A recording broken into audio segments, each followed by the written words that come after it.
He goes from being this nobody cowherd to being this inspired superstar. Keep watching to learn more.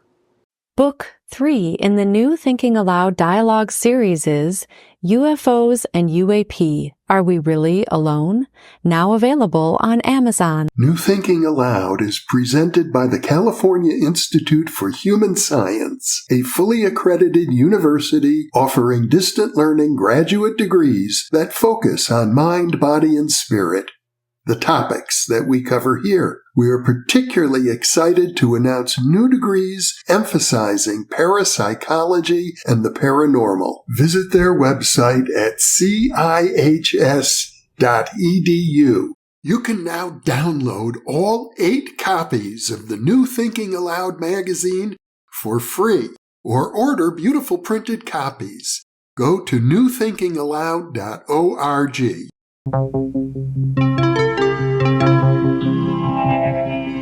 Thinking Aloud. Conversations on the leading edge of knowledge and discovery with psychologist Jeffrey Mishlove.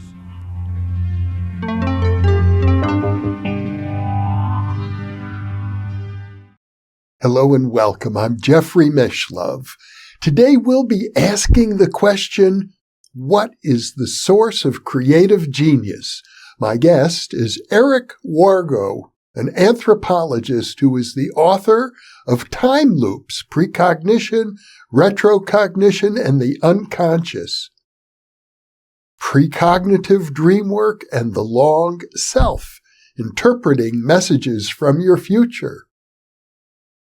From Nowhere, Artists, Writers, and the Precognitive Imagination. Becoming Time-Faring, Time Travel and the Human Future. And the book we'll be talking about today, Where Was It Before the Dream? Time Loops and Interpretation. Well, you can guess from those book titles that we'll be looking at precognition as it affects creative genius. Eric is based in the Washington, D.C. area, and now I'll switch over to the internet video. Welcome, Eric. It's a pleasure to be with you once again. Thank you, Jeff, for having me back on your show. Last time you were with me, we talked about actual time travel.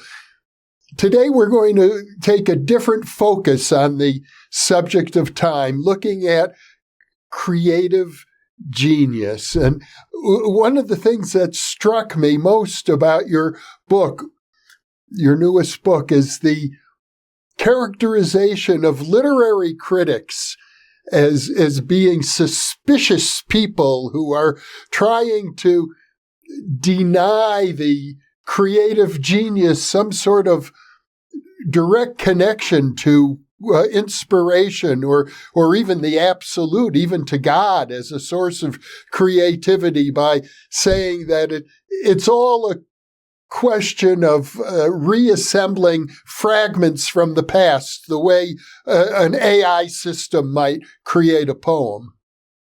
Exactly. It's really kind of, I'm not a literary scholar or biographer by profession or training. But your book surely represents I have to call it a high example of literary criticism. Now, I've read a lot of literary criticism over the course of my life and education, but in the course of doing this book over the past several years, I've just been immersed, in literary biographies and literary criticism.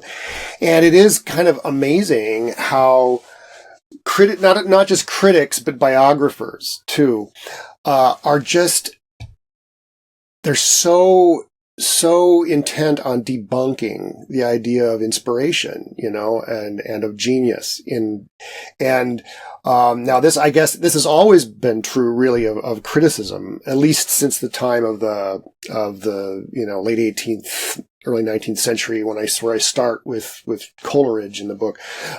Critics at that time were all about finding the hidden sources of things. You think this idea is really original? Well, You just got it from this other thing that you read. And that is a theme that comes through criticism, like, up to today. And, when you write this kind of stuff, when you try to critically engage with a work of whatever kind, it's a natural impulse. It's a natural impulse to sort of be a sleuth, to be a detective and see, well, where, okay, this idea, it's so amazing, but, here are all these other places where it really existed and they could have gotten it from there. And did they read this author? And were they really just unconsciously regurgitating or repackaging things that they already had encountered? And and it's fun. It's fun to play that game of detective when you are engaging with anything. And there's not necessarily a conscious intent to take the genius down a peg or something like that and say, oh, they're really just, stealing ideas from other people. That's not the intention. But nevertheless, it's sort of the effect of criticism and biography as well, literary biography, to kind of, we have this myth of the solitary genius getting these downloads from God knows where. But, in fact, you can show, if you do your homework, you can show the pedigree of ideas in a culture. And it was really eye-opening to me to read a lot of criticism and biography through this lens that I've been bringing to my work in the last couple of years of thinking about inspiration and thinking about the precognitive sources of inspiration, and to see how uncomfortable critics are and biographers are with the idea of inspiration and genius, and that how they will take a million different tactics to kind of debunk that. And so I'm trying to rebunk inspiration in my well, you're suggesting that inspiration comes at least as much from the future as from the past, and maybe even more so. This was kind of the argument that I developed in From Nowhere, which came out last year, almost a year ago. And I originally wrote the new book. I mean, this was originally one massive kind of project, and it obviously needed to be different books. And this has a slightly different focus and theme, I guess. But Where Was It Before the Dream is, it takes that idea of inspiration from the future, but takes it like one step further, because like the real, to me, most exciting and I'd say troubling to our usual assumptions, implication of precognition and are what I of course to call time loops, which is where, we help, we not only prophesy a future, but we help bring that future into being through our actions that may have been inspired by that prophecy. So there is a definite causal looping structure there. Now, the one of the, where people get kind of like, wait a minute, that sounds paradoxical or impossible, because what it implies is that things can bootstrap themselves into existence, that you could really have something come into being from nothing, literally ex nihilo. That's where precognition and time loops leads. If you're thinking about creative causality. And, in From Nowhere, I showed some examples, which I think, arguably you can't prove this stuff, but you can say that, for instance, some paintings by Cy Twombly, I think were inspired by the audience's reactions to those paintings and created a looping structure.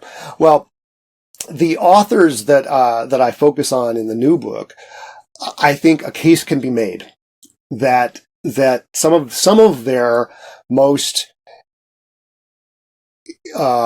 famous and original and landmark ideas, that really changed literature in some way, were time loops, that these were premonitions essentially not just of some random future event, but premonitions of how they were going to look back on their work in hindsight. Based on how the publication of this book or poem changed their life, or based on what the critics said or got them to believe, or how, they felt maybe they had been copied or plagiarized by another writer, and how that, and those feelings, those complex emotions fed back and were part of the original impetus of the book. So we're really talking true time loops here. And yeah, it's exciting because it is creation ex nihilo. It's like, this idea really in some sense came from nowhere. It didn't come from, it didn't come from just the past, but it also didn't just come from the future either. It came from nowhere. And, so it's that bootstrap paradox idea that I'm really applying, I think, to the authors in this book. Well, if we take the evidence of precognition in the laboratory, which is quite extensive in the parapsychology literature, we can say that at least on those rare occasions, precognition in a statistically verifiable sense does occur. What you're saying is that it's probably much more common. I think it's totally prevalent. I think beyond even common, I think it has to be fundamental in cognition. Nature would not give us the ability to reach into the future for information and have it be this like little icing on the cake thing that happens only occasionally. That picture that comes through the parapsychology literature is always so apologetic and kind of like, well, yes, it's real, but it's a small effect, and we can show its statistical significance, but so few people will then go on and say, well, if this is real, it's got to be operating constantly, and it's got to be basic, and it makes total sense that it would be basic. It's basic to our survival. Why wouldn't it? And so, I'm really trying to break out of that mold of parapsychology that just kind of reduces things in the sense of being so cautious about saying what we can support with a laboratory experiment. I think that really produces a distorted picture here. That's, it's like it's funny. It's like I have critics who accuse me of being this reductive materialist, physicalist or whatever. But in fact, it's not really the science of precognition that really compels me. It's all the anecdotal. It's all the anecdotal evidence and all the stuff that can't be reproduced. It's very the spontaneous, the ways it manifests spontaneously. But I think when you start to consider that, in a kind of theoretically cogent way, it really, it creates a different picture of this phenomenon and again of cognition. I think that this, it's obviously it's trite and maybe and kind of grandiose to say, oh well, the book, the psychology textbooks will have to be rewritten, but I think they will have to be rewritten eventually. I think that ultimately, when retrocausation becomes more like accepted, not only in the higher echelons of physics, but throughout the physical sciences, which I think is going to happen eventually. Then, psychologists will have permission then to say, to look at how the behavior of animals and people is presponsive to later stimuli, and then ultimately, this could develop into a science of precognition. But the thing is, if it's real at all, this is gotta be basic.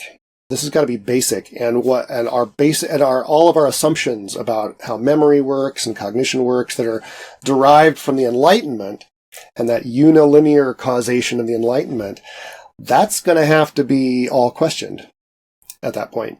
How much about what we call cognition is really fast forwarding precognitively to some optimal or best solution in the moment of the organism, whether it's foraging for food or coming up with a new idea, a new scientific idea, or new, or inspiration or whatever.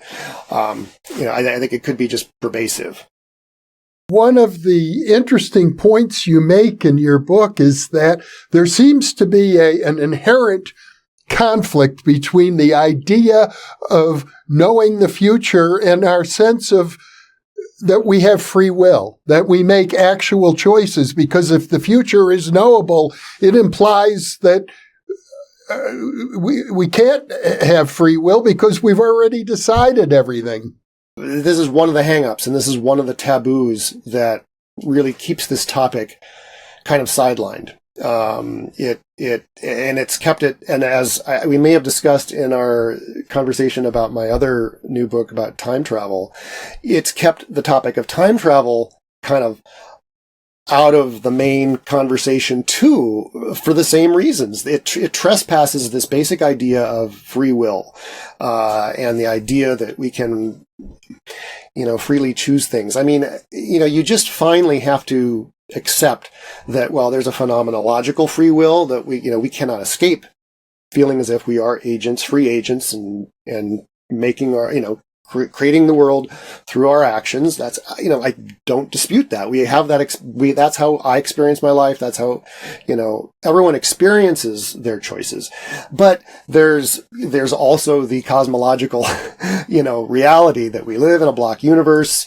Time is a dimension, just like space is a dimension. So there is a future that, if you were God, you could scrub through your video editing program and see the future, and scrub backwards, see the past. It's not, this is not, so in that philosopher's free will sense, it's very dubious. And, and people have a knee-jerk reaction to that. They hate that, because our culture so emphasizes, free agency and will and responsibility, all that stuff. And I get it. You can't, I would never advocate erecting a political system or something on the absence of free will. Not going to work. But nevertheless, in a larger philosophical sense, you kind of have to get rid of the idea or set aside the idea of free will to really grasp this.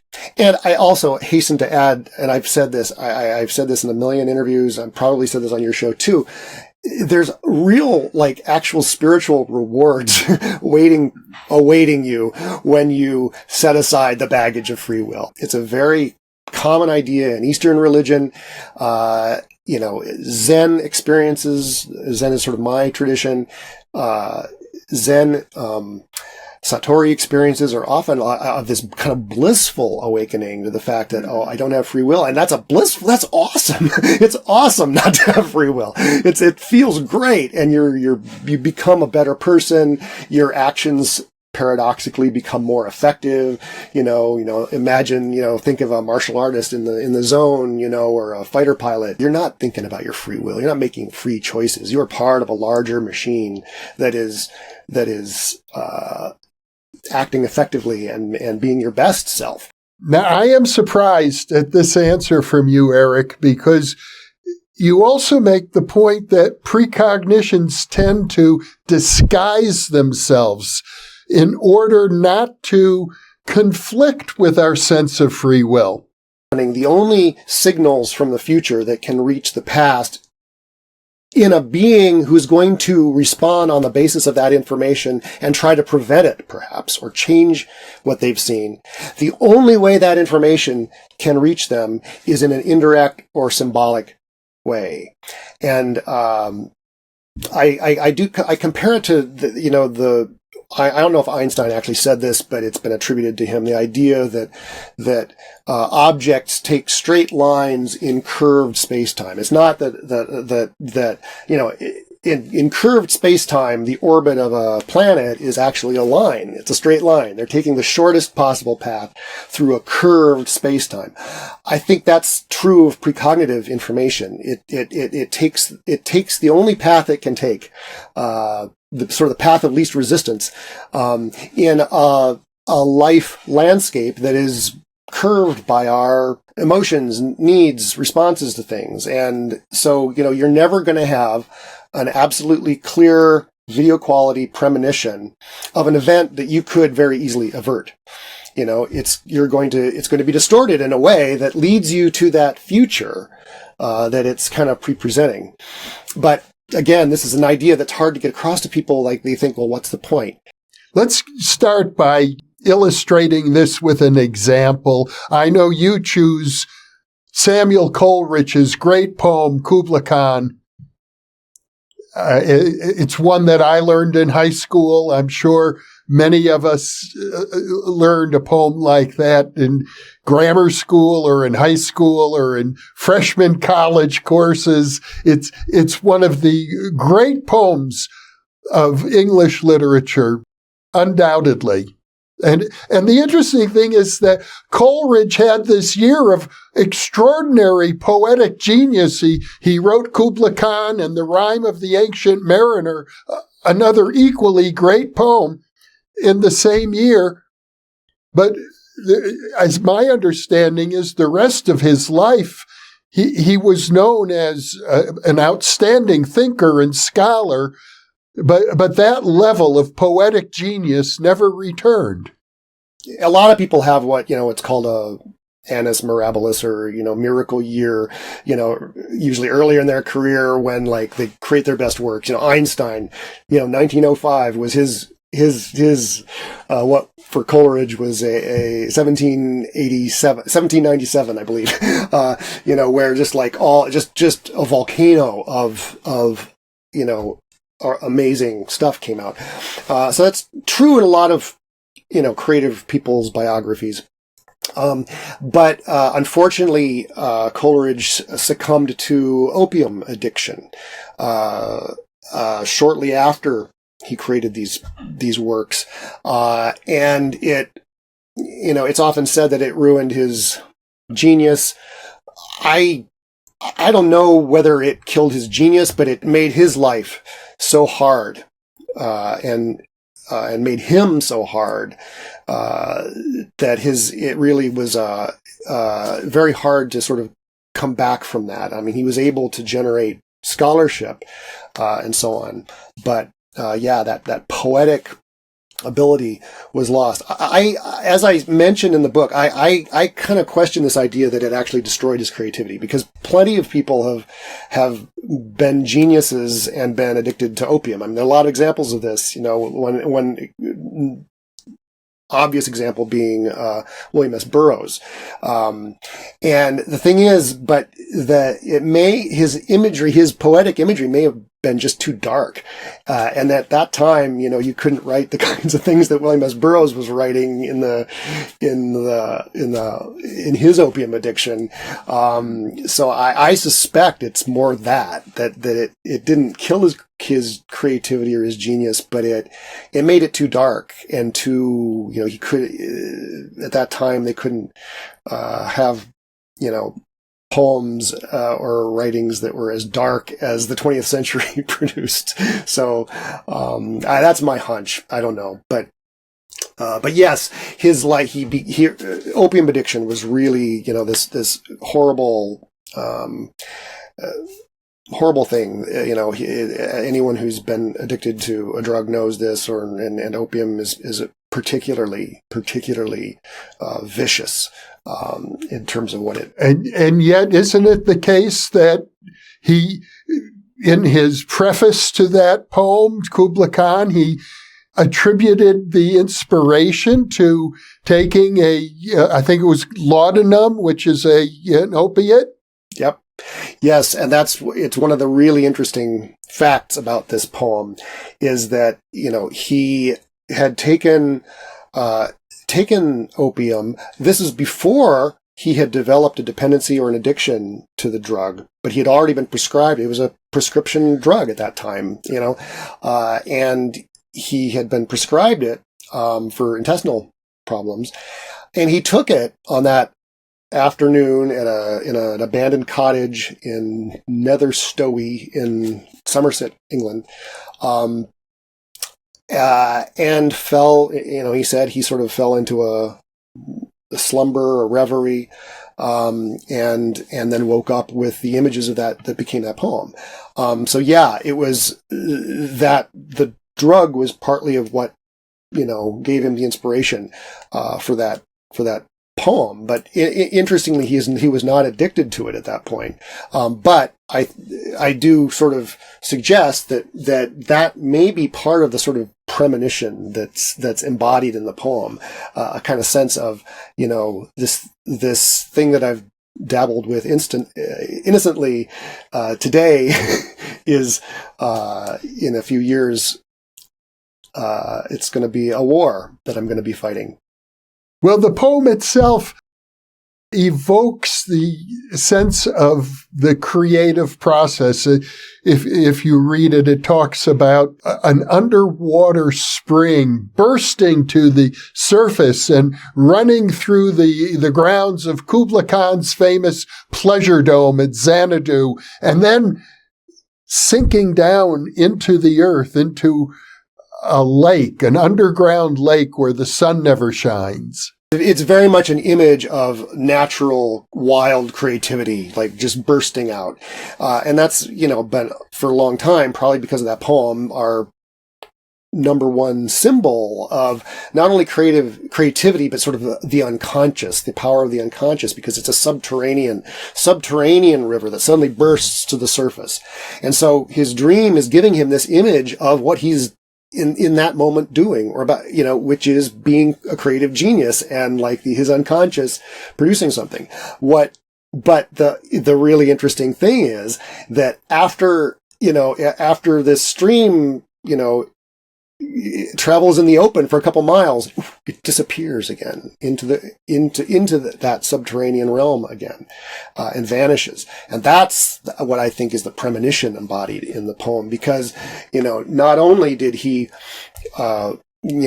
wake up and then couldn't remember all this amazing imagery he'd seen, and so felt like he'd lost, he'd lost it, lost his grip on this amazing image that he'd seen.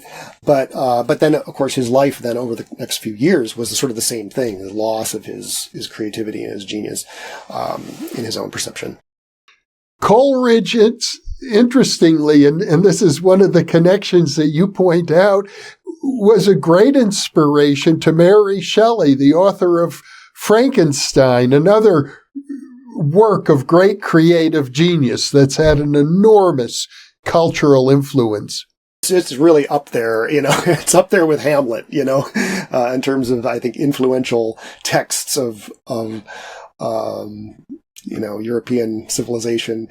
Shelley's father was a friend of Coleridge, and when she was 10, I believe, 9 or 10, she saw Coleridge recite Rime of the Ancient Mariner in her home. She had snuck out of bed to listen to him reciting this poem in her house and never forgot that. And then, less than a decade later, she hooked up with Percy Shelley, and they took a trip to Switzerland, and one night she had a hypnagogic vision of a monster that, and of course the rest is history. And she wrote this amazingly influential novel that went on to influence, to essentially create science fiction as we know it. And but there too, the argument that I make is that this too was a premonition. This is hypnagogic image of this creature that had been sewn together and brought to life from dead body parts of other animals and other beings. It's so funny that after this novel was published, she was hounded by critics and people wanting to know how she created such an original, how she, a teenage girl, created this, amazingly original terrifying story. And they did everything they could to do what I talked about critics doing, which is like finding the real sources. Well, she really got this idea from, there's a huge literature on Shelley and her sources in the science of the day, that she was hearing from from Percy and from Lord Byron and from her father, who was friends with various people who were interested in the sciences. And there was the famous experiments of using electricity to make frogs' legs jerk and things like that. And so if we know anything, everybody knows that like Mary Shelley was taking current science and ideas and stealing these ideas and then sewing them together to create her creation. Well, it's like, isn't that weird that she wrote a novel that was essentially a symbolic kind of premonition of that exact situation that she found herself in after the publication of her book. I sort of run with that idea, and I sort of use that as an excuse to tell the story of the creation of Frankenstein, because it's such a fun, fascinating, soap opera, really. There again, I think the work contains a premonition of how the author is going to look back on the work. That bootstrapping. Well, you also, I think, make a pretty strong case that the book is a reflection of how Mary Shelley may have felt about herself at the time of writing it, as something of a social outcast. Yeah, she was already kind of becoming a social outcast. She was already sort of estranged from her father because of hooking up with Percy. And then in that fall, like couple months after she started writing Frankenstein, Percy was still married to Harriet, and Harriet committed suicide, or she died by suicide that December, I think. And she was pregnant at the time. And, so Mary Shelley just never sort of could overcome all this, all the accusations that she was, had stolen Percy from, another woman who then took her own life. And then there's, and all, she was already, she was already the daughter, the uppity daughter of these free-thinking intellectuals who were already kind of suspect for their values. Well, there was some ostracism. She was sort of lived in exile in Italy for a while. It's not as if you're close-minded about the influences from the present and the past that go into a great work of creativity. Of course not. It's, those are obviously, I'm not, you couldn't ever say that wasn't part of it.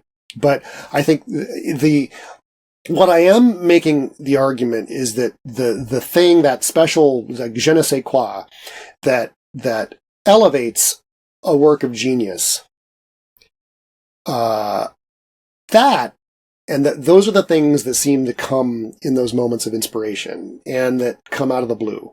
And that, and it's those things, I think those things that are the time loops and the precognitive, elements there, and for this reason, I am, I've been reading a lot about AI recently, and I am just, it's so obvious that while as interesting as AI is, and as it can certainly be a very useful tool, I think, to artists and writers and so on, it cannot, in its current incarnation, produce something truly original and meaningful for that exact reason, because its sole source material, it's all stuff that's already been done. Even leaving aside the concerns of artists that, their works are being used to train this stuff and that they're not being attributed. It's just, the point is, it's AI is the instantiation of the kind of reductive theory of the imagination that scientists in Coleridge's and Shelley's time were pushing. We're arguing, again, to support that critical idea that all ideas are just remixed ideas from the past. Well, I can assure you that parapsychologists are already testing AI systems to see if there's any hint that they can perform precognition or even real-time clairvoyant remote viewing.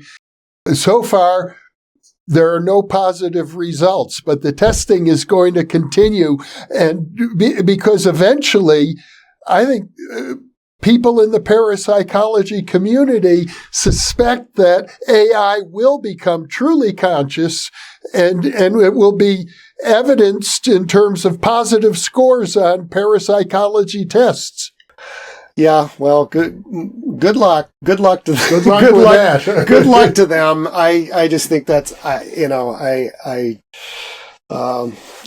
It's a hot topic. It's being debated. I know, but I just think it's such a wrong. I would definitely, if I had money, which I don't, I would bet against these kinds of experiments, because I just don't think it's. Well, let's talk about Tolkien.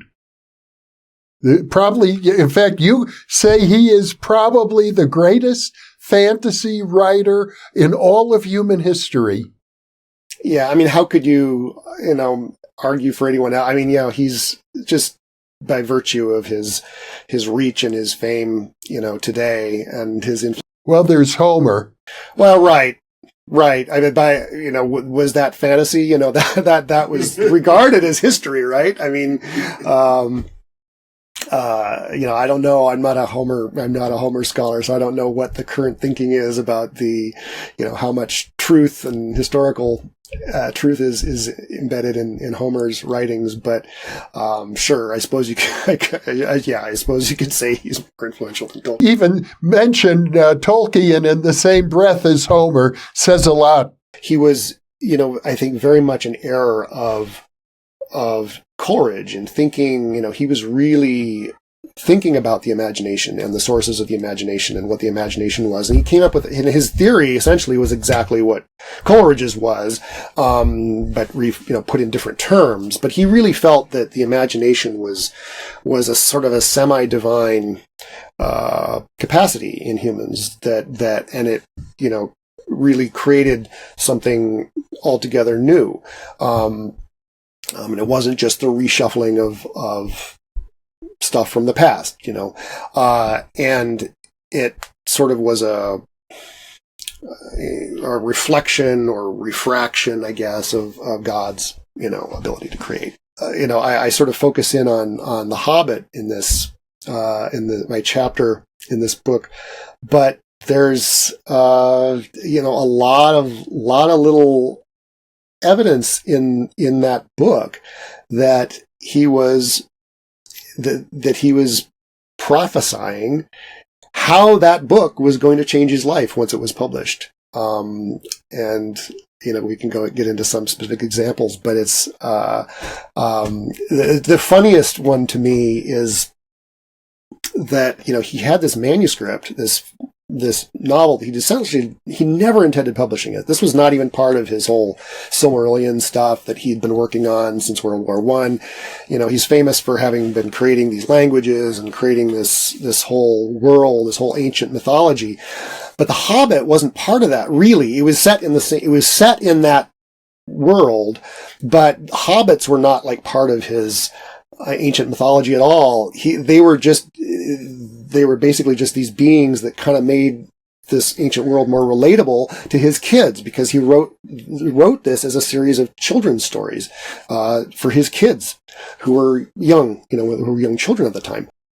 He never intended to publish. Never intended publishing this, but somehow a student of his knew of its existence and told an employee at Allen and Unwin Publishers about it. And somehow, and so they sent an agent to his house. Susan Dagnall is her name, and her name is an almost perfect anagram of Gandalf, by the way. And they sent him to his house. She knocks on his door, out of the blue, to ask this retiring, Oxford professor for this manuscript, because we might like to publish it. It's like this. a sort of amazing fairy story right there, and, so sure enough, they read it. I guess Stanley Unwin gives it to his son, and it was like 10 at the time, and said, "Yeah, this is pretty good." So they decided to publish it, and so he never actually met Stanley Unwin until the Hobbit was coming out about a year later. They met for lunch in London, and Stanley Unwin shows up, and he looks just like a dwarf from his story, exactly the way he pictured his dwarves, the little spectacles and the kind of beard and all this stuff. And it's like, but of course he doesn't, ever make a connection that this is precognitive or whatever. But so you have this scenario where you have this person showing up at Tolkien's door, asking for something that he'd created, and then winding up, delivering this book. And by the way, at that meeting, what Stanley Unwin wanted was more hobbits. We need more hobbits. We need a hobbit. It's like that. And of course, that's the lunch that led to the Lord of the Rings. But the Hobbit begins with Gandalf showing up at Bilbo's door, out of the blue, kind of leading and then a party of dwarves, all of whom have names. There's a series of names, Thorin, Balin, Dwalin, all this stuff like that. So Alan and Unwin would fit right into that. So, anyway, so of course I make the argument, and again, it's, you can't prove this, and it's, a little bit tongue in cheek, but you can't, but, the argument that this is a premonition, this story, this premise, of his story that he wrote with no thought of publishing it, was a kind of premonition of how that story was going to change his life in several years, with the publication of that book. And of course, the other thing is that he was, his big anxiety about publishing this book was that, he'd been given this big research fellowship, and he was worried that his bosses were going to think that that's how he was spending his research fellowship, was writing, fairy stories for children. He was really thought he was going to be thought to be a thief. Well, that's what the Hobbit is about, is like these dwarves, who want to reclaim their lost wealth, show up at his house and they think he's going to be a good thief. There's like, it's all out of the blue. Like why did anyone ever think he was a thief? And of course he turns out to be a great thief. And, so, there's all kinds of stuff embedded in that book, that sort of points in the same direction, that it was a premonition of how this was going to transform this professor's life into a fantasist, Well, in these three examples that we've covered so far, Coleridge, Mary Shelley, and Tolkien, and in each case, you have a great creative work that has a huge impact on all of human culture, or at least Western culture. And at the same time, it's a precognition about the personal experiences that the author will experience subsequent to the publishing of the book, even though they may not even intend that it ever be published. Right. And that's the way precognition works, that's what, precognitive dreams, I've been working with precognitive dreams for so many years, and that's how they work, these are premonitions of turning points in our own lives, that are imminent or a long way off, but they're premonitions of ways our lives will take a turn, always, couched in symbolism and so on. But, it's just to be expected. That's the dream world. That's the precognitive dream world. And imaginative writers like these draw on that. That's the wellspring that they're drawing on. That's the subterranean river that they're drawing on. Also, we're dealing with the tragic circumstances, certainly in the life of Coleridge and Mary Shelley. I don't think that necessarily applies to Tolkien, but it does apply, I think, to one of the other great authors you feature in your book, Franz Kafka. I think Kafka's early death from tuberculosis kind of looms over his work. And his, not the death per se, but his thoughts and his complicated reflections on the meaning of his death, or his dying, I should say, his dying. I think Luke cast this long shadow over his life and his works in various ways, I think can be seen as premonitions of that. I'm cautious with Kafka, because, there's a whole history, not now, but I think like in the middle of the century, there was like so many people called Kafka a prophet because they saw him, his works as prophesying, the Holocaust and the rise of Nazi Germany and all that stuff. And that's not what I'm saying. I don't think that he was prophesying that stuff. I think he was prophesying tragedies and circumstances in his own life. But I do think he was prophetic. You suggest, for example, that he felt guilty and embarrassed about dying of tuberculosis at a young age. Yes, at that time, this tuberculosis was not it was regarded as a lower class disease. It affected factory workers and things like that. And Kafka was, he was this urban professional, a very successful urban professional, a lawyer and a writer. And, he was not of the class that was supposed to get tuberculosis. So yeah, I think that is a part of the kind of the shame that people detect in his writings a lot. I mean, that's like if you know anything about Kafka, that he was just this kind of somehow, manifested this intense kind of guilt and shame and so on. I think that's a component of it.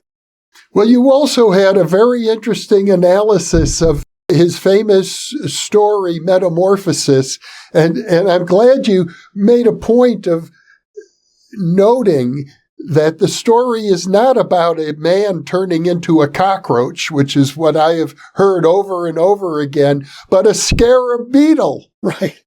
Why don't people know this? I mean, this is the kind of thing that I when it was pointed out to me, I by a friend many years ago, I was like, what? No, that surely can't be true. And he said, no, look, read, it's a scarab. And like, sure enough, and hardly anybody, alerts you to that fact. Vladimir Nabokov did note it in a sort of short essay and said, well, if he'd only known what he was, he could have just flown away, because scarabs, they have wings, they can fly. But no one makes the connection to how like central scarabs were to the Theosophists and then to the Jungians. and he's writing right at the time, he's writing these works right at the time that Jung is getting into scarabs and like having visions of scarabs in his the whole theory of synchronicity is predicated upon an example involving the scarab beetle. Exactly. So like when you know that, it's an incredible fact that it's incredible that people don't know that because, I think there would be so many people who are inflected in one way or another by New Age writings or Jung or whatever would, want to read Kafka if they realized what this story was really about. Well, the idea, I suppose, of the scarab beetle, the way you interpret it, is very similar to Coleridge's subterranean river that bursts out in the surface. It's a symbol of some sort of inner power. Yeah. Well, so the argument I make in one of my Kafka chapters is that the Metamorphosis was his superhero origin story. So he also had one of those miracle years. This was 1912. He in the fall, in September 22nd, 1912, he stayed up all night writing this story called The Judgment, which is this real surreal, like, it's, when I first read it, it's a really WTF reading experience. And it was hugely important in his life because it's like he'd been an aspiring writer and he'd been trying to tap into the unconscious and trying to create effective fiction. And boom, it all happened on the night of September 22nd, 1912 with The Judgment. And suddenly he now knew how to do it, to get into that creative zone and then generate just amazing fiction at night, usually. And so a month later, I think exactly 4 weeks later, he wakes up with a sort of hypnopompic image that became the roots of the Metamorphosis. But I think the Metamorphosis was, consciously, now we can talk about the unconscious meanings of it, but I think consciously he wrote this story kind of as a superhero origin story. It's about how he became this kind of super being, but in the eyes of the world, including himself, this super being is a vermin. You know, it's not a super being. So he's like, he couldn't recognize his superness, and the world certainly couldn't recognize his superness. But this story has all those elements of superhero origin stories. You know, it's like some some amazing transformation, like a period of, social ostracism and having to keep it secret and then kind of gradually developing like an ability to use this. Like one of the things, one of my favorite scenes in this story is just really like a paragraph, but it's like it says that, over time, originally he was just flailing his legs and he was just sort of flopping around and he couldn't move or whatever. But he sort of gradually developed skill in using his new beetle body. And then he was like crawling all over the walls and really bouncing from the ceiling and landing on the floor and boom, and it's almost, as I say in the book, if they made a movie of it, you'd do this as a montage. You'd do it as a training montage, like in Rocky, with like this triumphant music where he's like starting out all weak but gradually building his beetle muscles and sort of, turning into, like manifesting his super abilities as an insect. So there's a lot of, his work was very cinematic. This is something that's a sort of a critical, truism about Kafka is that, he was taking techniques from cinema. Now, I don't think I don't think anything like the training montage existed in cinema at that time. I think Rocky is the film that introduced it. But I really think you could read that scene as like a training montage. Well, you should see yourself doing the beetle dance, which we have just recorded on video. It's priceless. Yeah. But let me ask you this. The fact that so many people, including you and I, were of the impression through some sort of sociocultural infiltration, I suppose, that it was about a human being converted into a cockroach, not a beetle. It almost seems like an example of what other people call the Mandela effect, which also seems to involve mysteries of time. That's an interesting comparison. Well, no, I am not saying that it was originally a cockroach and there was a glitch in the matrix and the time has shifted. It's always been a scarab, but it's just been there very subtly. It's like late in the story, he uses a deliberately vague term in the opening sentence. I don't know how to pronounce it in German. I'm not even going to try, but it essentially means, disgusting vermin. And it's ambiguous what this is. And he was very insistent with his publisher that he didn't want a specific picture of this animal on the cover of a planned book. He was specific. He didn't want to plant the idea of any particular insect or whatever.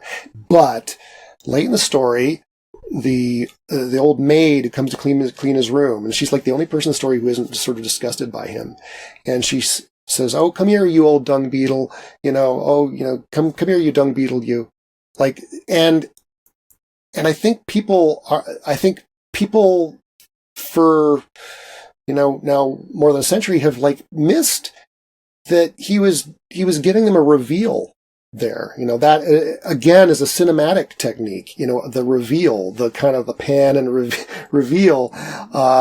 You've read this story and you don't really know what horrible creature he is. But if you read it and you know anything about, metaphysical writings, and I think this was true at the time, a scarab, that's a significant, a dung beetle is a scarab. That's an ancient symbol. They missed that. And so many readers, and I think this was essentially a failure on his part, that he sort of intended readers to kind of like, maybe have this recognition moment. Oh, wow, that sort of changes the meaning of everything I've been reading. But they didn't. It missed it. They even in German, when it was translated in English, of course, it was very easy for people to just say, oh, he was a cockroach or a bed bug or whatever. But, even people reading in German just kind of missed that. So I think that's one of the important factors of that story, is that it was kind of misread. I am presuming that he wrote this story long before Jung made the scarab beetle famous in his book about synchronicity. Yeah. Oh, yes, absolutely. And Jung had written about the scarab very briefly in a paper that came out exactly the same year as he was writing the Metamorphosis, and in fact has a very similar title, Wandlungen and Symbol. I don't know. I don't speak German, so I don't remember exactly, but it's a very similar title to Kafka's story, and it's an essay that Jung wrote. It was kind of the essay that precipitated the break with Freud, in fact, where he was like starting to talk about the collective unconscious, stuff like that, and he mentions the scarab beetle as this kind of symbol of rebirth, and so on. And, but yeah, of course, Kafka couldn't have known what Jung was writing, but Helena Blavatsky had written about scarabs. I think scarab beetles were very popular, archaeological items, and they were popular in jewelry and stuff like that. I think the symbolism, or at least some of the symbolism, was known at that time, and I think they had an esoteric connotation. So, I think that he was very deliberate about having Gregor Samsa be a dung beetle. Even that fact, the fact that it is a dung beetle and sort of has this dual nature, that's like, it's a being that pushes its shit around, but then it's also transforms. I think it was Borges who pointed out that, to be misrecognized by the public, sacred animals are often misrecognized by the public, like in Chinese literature. And Kafka was a fan of Chinese literature and so on. So, I think this is sort of an Eastern motif that he was bringing in there, to the story. You refer to a well-known debate back in the day between Einstein and the philosopher Henri Bergson about I guess it would be about, to some extent, the nature of the universe, but also about the source of creativity. It wasn't so much about creativity, but about the nature of time and whether we can subject this thing to measurement and control. And it's that debate really sort of neatly encapsulates, I think, all the debates about materialism versus, idealism and reductionism versus something else, and the sciences versus the humanities, so on. All those, it straddles all of those divides that I think were so important. They were important for some of the writers in the book who were wrestling with the sort of problem of matter and meaning, and of course Bergson thought that time is, you can't reduce it to measurement with clocks, and certainly not in the way Einstein was saying that it was just a dimension like space and that it could bend and all that stuff. Like, he was very opposed to that. And his view, Bergson has always been a favorite of like artists and poets and stuff like that, because he had a very sort of experientially based philosophy. He was writing about how we experience time. And he's often thought of as having lost that debate because, well, obviously Einstein was right, at least scientifically. We now have, GPS is based on the success of Einstein's prediction that time is just a dimension like space. He won the scientific debate, but you can't reduce the world to either the scientific or the philosophical or the materialist or the poetic. You can never reconcile those. And I think I wrote that kind of conclusion partly in response to people who've criticized my work as being too friendly towards physicalism or whatever. And I think this trying to say I appreciate the debate and I appreciate those conversations, but when people in parapsychology or whatever say, oh, materialism is dead, it's a moribund paradigm that must be thrown out because, non-local consciousness, it's all consciousness, whatever, like that. That's bullshit. And you don't buy that. I don't buy that at all. You refer to Einstein as a materialist. Yeah, but I mean, it's like he's a materialist who transformed our world and enabled us to think so many new ideas. So, I mean, so many ideas that we have now are because of these materialist reductions that Einstein, did.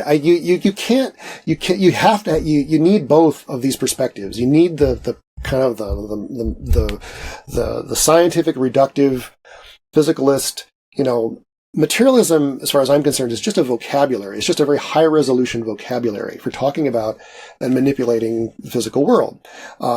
Whereas idealism, philosophy, things like that, they're much more low resolution. They're human scale. They're ways of talking on a human scale about experiences that we have. It's very hard to sort of identify with, the equations of physicists, but, we can identify with things that Bergson says. But to then make them debate and say one of them has to be right, one of them has to be wrong is just obviously. Especially when you consider that Einstein is often quoted as talking about the importance of the imagination and mystical appreciation of the world. Absolutely, absolutely. He was, if that's what, scientific reductionism looks like, yeah, bring it on. He's a hero for me, and that, he had that.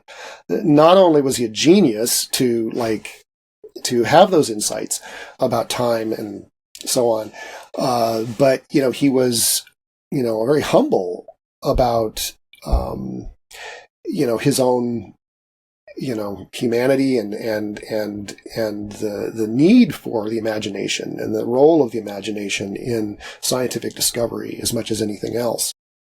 Well, you begin your book by talking about a very obscure story from the 6th century of a very shy, uneducated cowherd who was so embarrassed that when they passed the harp around and all of the workers on this abbey where he's employed are expected to sing a little song, he leaves the room because he's embarrassed to be caught singing. And goes on one occasion to sleep in the cowshed alongside the cows where he's inspired by a dream. Exactly. Yeah, that's the story of Caedmon. It appears in Bede's Ecclesiastical History of the English People. And, he falls asleep and, this young man appears in his dream, implicitly Jesus Christ, saying, sing about the beginnings of created things. And this poem, this 9-line poem comes to him, in, Anglo-Saxon, the language that he spoke. And he he brings this poem and it tells it to the clerics at the abbey, and they recognize that this was a work of divine inspiration. And they, supposedly, according to the legend, he wound up, spending the rest of his days. He was already an old man at that time, but he spent the rest of his days having more inspired poems, and that the clerics would write down. We don't have those poems, if they ever existed, but we still have that 9-line poem of praising the creator for the creation of the world, essentially. So he's praising. I know praising isn't exactly the same thing as thanking. There's a distinction there in theology, but he's praising the creator for creating the world, essentially. And you can't take this as evidence of anything, but I think I sort of use that as maybe a kind of a template for the other critical kind of readings in the book. That it's interesting that the theme that Jesus told him to write about, or gave him the poem about, was of sort of praise for the creation of something. Well, isn't that how he would feel?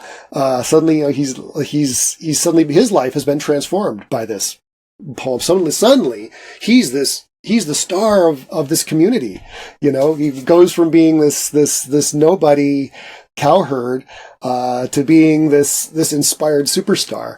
Well, funny how that theme of the very poem that made that transformation in his life seems to reflect that kind of symbolically. So it feels again like an example of the argument I'm making, that kind of bootstrapping argument about creation. You can't, but we don't know if Caedmon ever really lived, or we have no other evidence besides what appears in Bede's book. Well, the fact that you chose to open your book with that story suggests to me that when you're talking about creation ex nihilo, creation of something out of nothing, which is what you claim, that's what a time loop really is. Ultimately, the source of that is something divine. Yeah, you can call it that. Absolutely. Well, Eric Wargo, what a pleasure once again to have this time with you and to talk about the roots of human creativity. Thank you so much. Thank you, Jeff. This has been a pleasure, as always. And I hope we have many more opportunities. I hope so, too. And for those of you watching or listening, thank you for being with us, because you are the reason that we are here.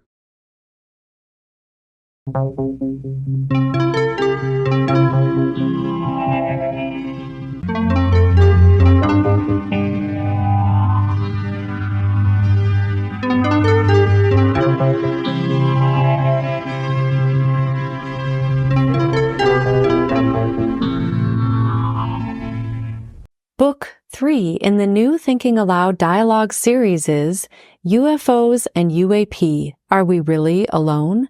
Now available on Amazon. New Thinking Aloud is presented by the California Institute for Human Science, a fully accredited university offering distant learning graduate degrees that focus on mind, body, and spirit. The topics that we cover here. We are particularly excited to announce new degrees emphasizing parapsychology and the paranormal. Visit their website at cihs.edu. You can now download all 8 copies of the New Thinking Aloud magazine for free, or order beautiful printed copies. Go to newthinkingaloud.org.